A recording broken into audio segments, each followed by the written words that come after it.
எல்லாருக்கும் வணக்கம். நான் உங்கள் மகேந்திரன். ரீசெண்டாக நான் ஒரு இன்டர்வியூ கொடுத்துருந்தேன். அதில் நான் பேசின நிறைய விஷயங்கள் பயங்கரமாக ட்ரால் ஆச்சு. இன்ஸ்டாகிராம், ட்விட்டர்லேருந்து இன்னைக்கு காலைல யூடியூப்லலாம் பார்க்கும்போது எனக்கு ரொம்ப ஷாக்கிங்காக இருந்துச்சு. யாரெல்லாம் நான் ரொம்ப மதிக்கிறனோ, நான் யாரோட கருத்துக்கெல்லாம் கரெக்ட்னு இவ்வளோ நாள் என் ஃப்ரெண்ட்ஸ் கிட்ட பேசிகிட்டு இருந்தனோ, அவங்க எல்லாருமே என்னை பற்றி பேசியிருந்தாங்க. அவங்க ஒரு செகண்ட் நினச்சிருந்தா மகேந்திரன் இதை சொல்ல வரல, இதை தான் சொல்ல வந்திருந்தாரு அவங்க சொல்லியிருக்கலாம். பட் அவங்க சொல்லலை. It's okay. இதை நான் தானே பேசுகிறேன் சார், சின்ன கிளாரிஃபிகேஷன் வீடியோ கொடுத்துடலாம். அண்ட் என்னோட மக்களுக்கு நான் என்ன சொல்ல வந்தேன்றதை கரெக்டாக சொல்லிடலாம் அப்படின்றதுக்காக தான். கேள்வி கேட்டால் கரெக்டாக வந்துருமா நான் கேட்டேன். நான் யாரை பார்த்து கேட்டேன் அப்படின்னா, மின்சாரத்தை வச்சு அரசியல் பண்ணுவாங்கல்ல, மக்களுடைய ஃபீலிங்ஸை வச்சு அரசியல் பண்ணுறவங்க, அண்ட் கடைசி வரைக்கும் கேள்வியை மட்டுமே கேட்டுட்டு இருப்பாங்களே, அவங்கள தான் நான் கேட்டேன். அது வெகு சில பேர் இருப்பாங்க, அவங்கள தான் கேட்டேன். நீங்கள் கேள்வி கேட்டால் கரண்ட் வந்துருமான்ட்டு. அதுக்கப்புறம் 6 மாதம் டைம் கொடுங்க, நீங்கள் கேள்வியே கேட்காதீங்கன்னு நான் ஏன் சொன்னேன் அப்படின்னா, அண்ணா ஆட்சிக்கு வரும்போது எனக்கு ஒரு 6 மாதம் கால அவகாசம் கொடுங்க, நான் கண்டிப்பாக எல்லாத்தையும் கரெக்டாக செட் பண்ணி உங்களுக்கு ஒரு நல்ல ஆட்சியை நான் கொடுப்பேன் அப்படின்னு அவர் சொன்னார். அவர் மேலே இருக்கிற நம்பிக்கையில், அன்பில், ஸோ அவரே கேட்டிருக்காரு, நம்மளும் கேட்போன்ற ஒரே சென்ஸில் தான் நான் சொன்னேன். அவர் 6 மாதம் டைம் கொடுங்க, கேள்வி மட்டுமே கேட்காதீங்கன்ட்டு. அதுவும் வெகு சில பேர், பொதுமக்கள் கிடையாது. அண்ட் அப்புறம் இந்த சோலார் சிஸ்டம்லாம் சொன்னேன். எஸ், அது என்னுடைய தப்பு தான், அது என்னோடய வார்த்தை பிழை தான்.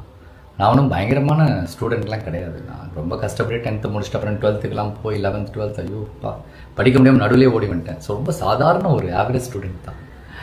ஸோ அதனால் நான் தப்பாக சொன்னேன். அதை நான் வந்து சோலார் எனர்ஜின்னு சொல்லியிருக்கலாம், சோலார் பவர்னு சொல்லியிருக்கலாம், சோலார் பேனல்னு சொல்லியிருக்கலாம், இந்த மாதிரி நிறைய விஷயம் சொல்லியிருக்கலாம். அங்கே நான் சரியாக என்னால் சொல்ல முடியல. நான் என்ன சொல்ல வந்தேன்றதை இப்போ நான் சொல்கிறேன். 2015 கொச்சி இன்டர்நேஷ்னல் ஏர்போர்ட், நம்ம கேரளாவில் ஒரு ஏர்போர்ட் இருக்குது.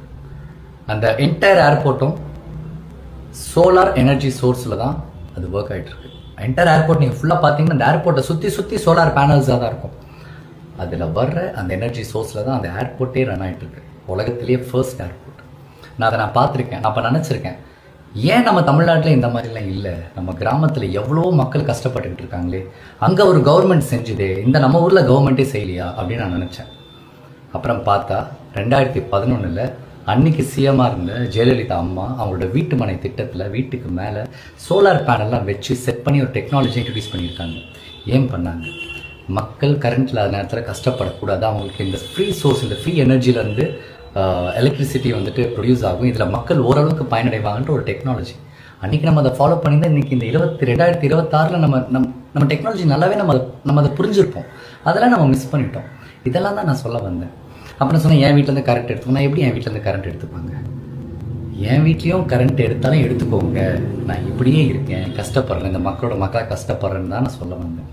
இந்த மாதிரி நிறைய விஷயங்கள் பயங்கரமாக தப்பாக கன்வே ஆகிடுச்சு.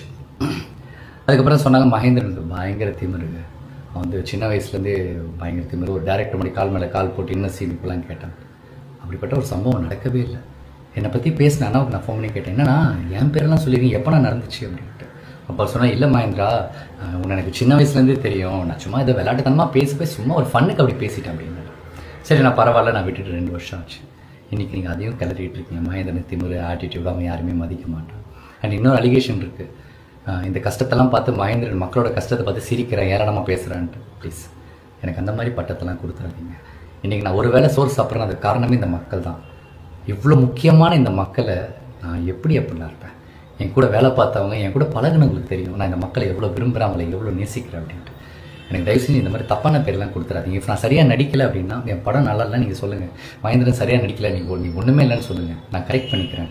உங்களை இம்ப்ரெஸ் பண்ணுறமே நான் நல்ல ஆக்டராக இருக்கேன். அதை தாண்டி இந்த மாதிரி தப்பான அலிகேஷன்ஸ்லாம் ப்ளீஸ் என் மேலே வைக்காதீங்க. அட்லீஸ்ட் இப்போயாச்சும் நான் என்ன சொல்ல வந்தேன்றது உங்கள் எல்லாருக்கும் நல்லா புரியும் நினைக்கிறேன். அண்ட் இந்த மாதிரி விஷயங்கள் தப்பாக போய் நிறைய பொதுமக்கள் மனசை ஹர்ட் பண்ணியிருந்தா, நான் என் மனசுலேருந்து என்னோட வருத்தத்தை தெரிவிச்சுக்கிறேன். நான் என்னோட சாரியை கூட நான் கேட்டுக்கிறேன், மன்னிப்பு கூட நான் கேட்டுக்கிறேன். என் மக்கள்கிட்ட கேட்கல எனக்கு என்ன பிரச்சனை, எனக்கு இது பிரச்சனையே கிடையாது. அவ்வளோதான். எனக்காக டைம் எடுத்து இந்த வீடியோ பார்க்குறவங்க எல்லாருக்கும், இந்த மாதிரி கஷ்டமான ஒரு டைமில் இந்த மாதிரி இருக்கும்போது எனக்காக என் ஃப்ரெண்ட்ஸாக இருக்கட்டும், யாரை கால் பண்ணவங்க, டெக்ஸ்ட் பண்ணவங்க எல்லாருக்குமே ரொம்ப ரொம்ப தேங்க்ஸ். Love you all.